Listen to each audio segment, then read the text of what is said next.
ناظرین، آج کا یہ ایپیسوڈ انتہائی اہم ہے کیونکہ میگنیٹک ریزوننس امیجنگ کا استعمال بیماریوں کی تشخیص کے لیے دن بدن بڑھتا جا رہا ہے، اور M R I magnetic resonance imaging magnetic field یعنی مقناطیسی قوت کا استعمال کر کے ہمارے اعضاء کا عکس لیتی ہے، لیکن یہ expensive naan ionising radiation test کروانے سے پہلے کن احتیاطی تدابیر پہ عمل کرنا ہے، آئیے جانتے ہیں۔ بسم اللہ الرحمن الرحیم، الحمدللہ رب العالمین۔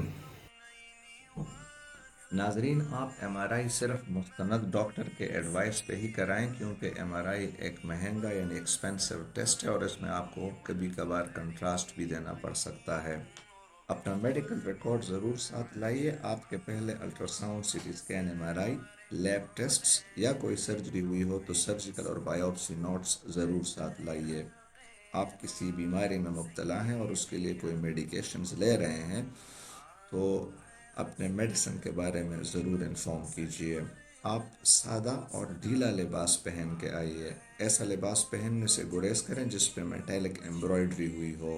آپ نے کوئی جیولری پہنی ہوئی ہو جیسے نیکلس، ہیئر پنس، رنگز، بریسلٹ، ہر میٹیلک جیولری کو اپنے بدن سے ہٹا دیں۔ سیل فون اور آپ کے پرس میں موجود اے ٹی ایم کارڈ بھی ہٹا دیں کیونکہ اس میں میٹیلک چپ لگا ہوتا ہے۔ ایم آر آئی کروانے سے 1 گھنٹہ پہلے کم از کم 1 لیٹر پانی ضرور پئیں تاکہ آپ فلی ہائیڈریٹڈ ہوں اور کسی بھی ممکنہ کنٹراسٹ ری ایکشن کی صورت میں آپ کو ہائپوٹینشن سے بچایا جا سکے۔ اگر آپ کو پلوک ایم آر آئی ایڈوائز ہوا ہو تو پیشاب کرنے سے گریز کریں تاکہ آپ کا پلوک سکین نتیجہ خیز ہو۔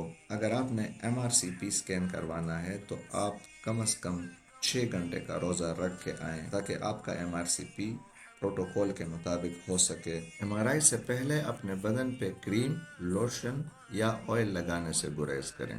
جب آپ ایم آر آئی سویٹ پہنچ جائیں تو میڈیکل ٹیکنالوجسٹ کو اپنے میڈیکل کنڈیشنز کے بارے میں ضرور انفارم کیجیے، جیسے پریگنینسی یعنی حمل، کارڈیک پیس میکر، یا آپ کی ہڈیوں میں میٹیلک امپلانٹ لگا ہو، یا شوگر و گردوں کی بیماری، تاکہ آپ کو کنٹراسٹ ایڈمنسٹریشن کے بارے میں پوری احتیاط رکھی جائے۔ اگر آپ کو کسی دوائی سے الرجی ہے تو اپنی سینسیٹیویٹیز کے بارے میں ٹیکنالوجسٹ کو ضرور انفارم کیجیے۔ آپ کے کسی بھی قسم کے کنسرنز یعنی تشویش ہو تو ایم آر آئی میں موجود ٹیکنالوجسٹ یا ڈاکٹر سے ضرور ڈسکس کریں۔ اپنے ساتھ ایک اٹینڈنٹ کو ضرور ساتھ لائیے۔ ہو سکتا ہے کہ کنٹراسٹ ایڈمنسٹریشن کے بعد آپ ٹرانسپورٹیشن میں اٹینڈنٹ کی ضرورت پڑ جائے۔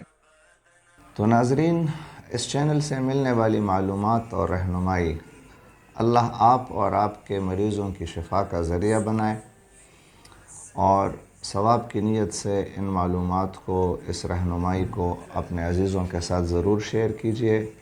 سبحان ربک رب العزت عما یصفون وسلام علی المرسلین والحمد للہ رب العالمین۔